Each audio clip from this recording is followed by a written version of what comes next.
Hello everybody, welcome back to the channel. Casual Brits here, and welcome back to Gran Turismo 7. Now if you're like me, you will have been avoiding the daily races like the plague.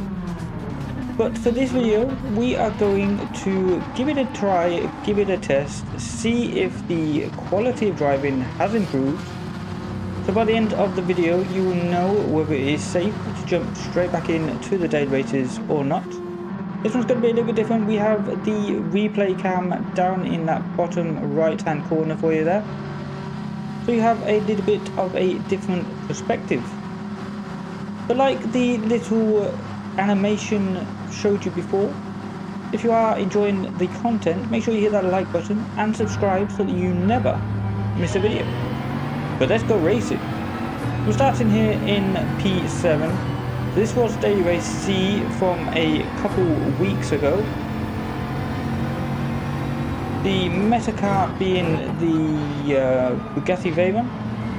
Very difficult to drive though, as you can see going into turn 1. So the other meta car is the Ferrari, much safer to drive, a little bit slower, but it is a safer option as we get bundled a little bit wide there. Nothing too major. We're going to be sitting here in P9. We have Volvo fan right behind, giving us a little bit of a bump drive there. Going to slow down for this next corner. Very tricky as we get a little bit of a bump again from behind. Addy going off onto the grass, so that's going to give us an extra position. We are gaining and losing positions as we get another bump from that Volvo fan. That's 3 times in one corner. Well, 2 corners technically. But yeah, coming back onto the long straight here before the bus stop chicane. As you can see, pretty much a slipstream fest. But that does prove to be great for some close action racing. We're going to back off early here, trying to avoid all of the carnage. Actually, everyone making it through nice and neat there on lap 1. That's very unusual, you don't really see that in daily races, so maybe they have improved. Well, let's leave that decision till the end of the race, shall we? To come in through here after the bus stop chicane. So the Bugatti Veyron is incredibly fast on the straights. The Ferrari does tend to top out a bit earlier, giving the Bugatti the advantage. Make sure we brake in a straight line coming into turn 1 as we get all kinds of twisted there. Big old drift. Luckily we avoid everyone and we don't lose any positions. So all in all, pretty good turn 1. Bit of contact behind, bit of contact in front. All in all, a pretty touring car-esque race. We slot in front of the Volvo fanboy behind.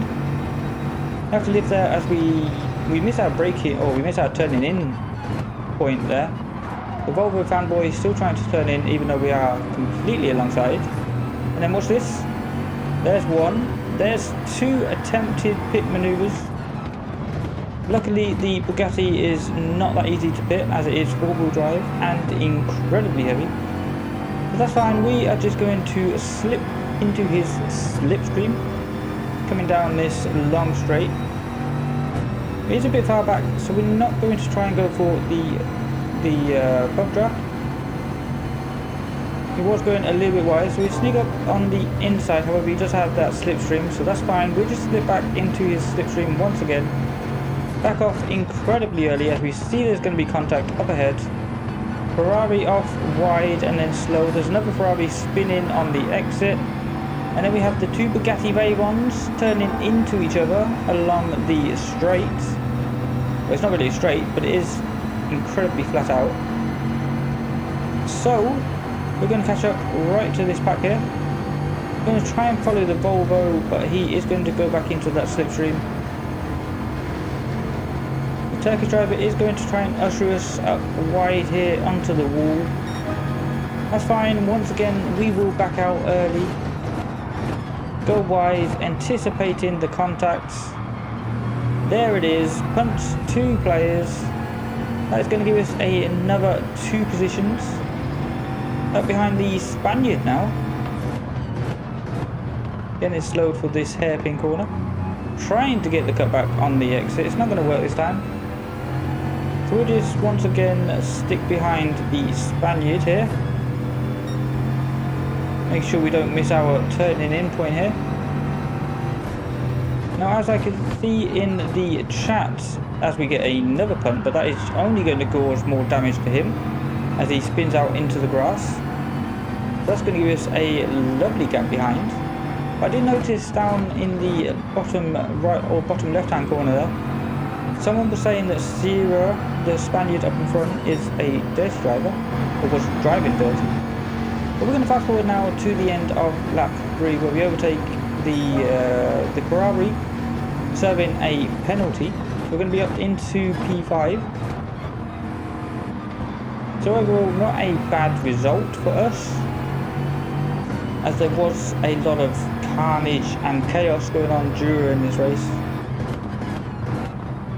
Spaniard giving the Brit a little bump wide there. I'm sure the Volvo is not going to like that at all.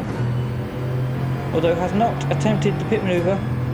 Maybe it's coming here as we back off once again, trying to avoid all the carnage.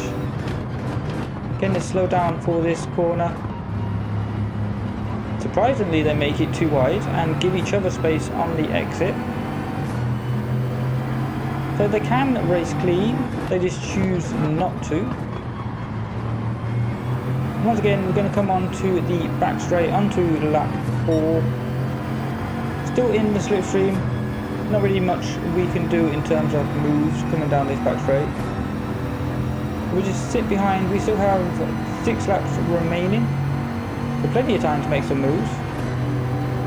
We'll see what happens coming into the bus stop chicane here.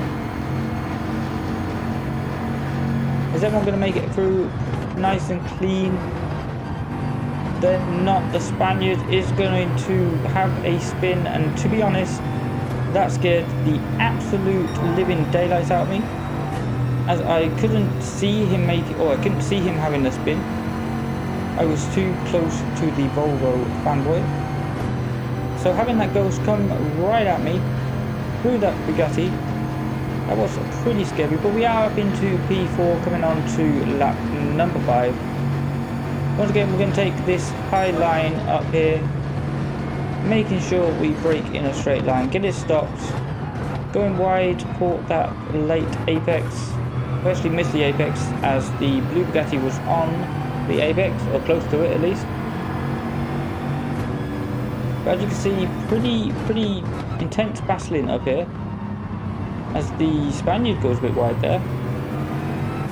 He's going to get the better traction on the exit, but that is going to cost us a little bit of time, as we had to back out. They were going too wide through that hairpin.